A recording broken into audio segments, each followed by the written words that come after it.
הבדלים בין רכיבת שטח לרכיבה עירונית. פרמטר ראשון זה תנוחת הרכיבה שלנו.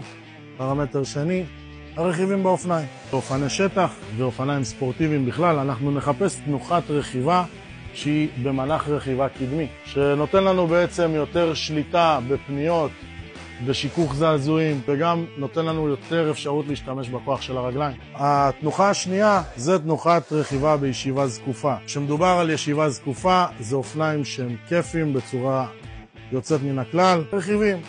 באופני שטח יש לנו קפיצים שמשכחים לנו את המאמורות בשטח, עוזרים לנו להתמודד עם בורות וכל מיני אבנים בדרך.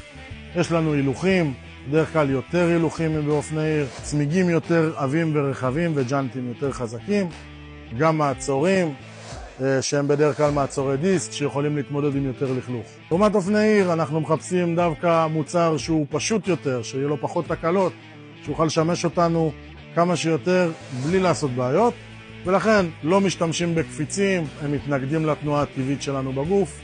האופניים בדרך כלל יהיו עם מעצורי ויברק שפחות תקלות והתנועה היא יותר טבעית וזורמת, וגם עם מעט יותר הילוכים.